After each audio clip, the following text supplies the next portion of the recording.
Mnogi pa ne zdržite brez ustvarjanja glasbe. Glasbene šole v Sloveniji namreč obiskujejo okoli 25.000 osnovnošolcev in ker so te del javnega šolstva, so tudi ure klavirja, flavte, trobente in drugih inštrumentov te dni organizirane na daljavo.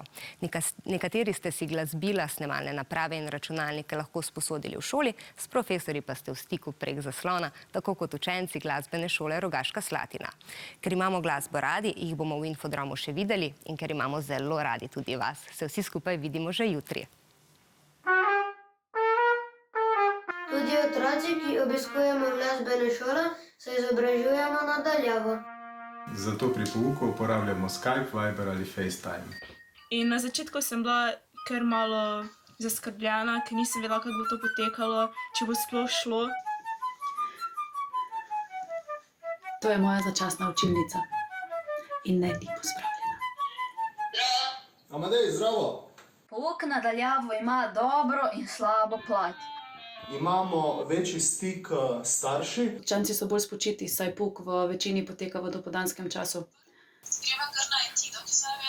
Veliko časa sem porabila za to, da sem se odpeljala v glasbeno šolo, ker sem iz manjšega kraja, kjer pa nimamo glasbene šole.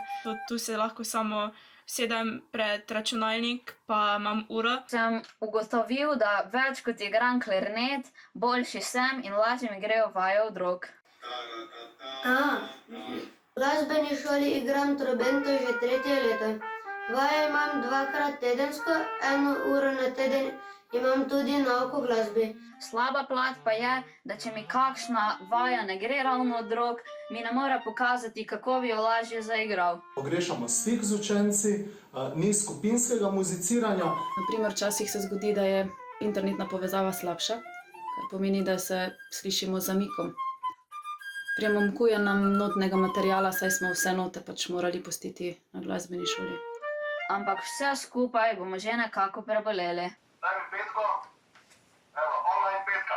Sem kar vesela, da kljub temu, da smo cele dneve doma v izolaciji, zato da se ne bi nalezli koronavirusa, da lahko glasbena šola še vedno normalno poteka, ker to je nekaj, kar jaz res rada delam. Upam, da epidemija čim prej mine in se bomo kmalu lahko družili na nastopih in koncertih.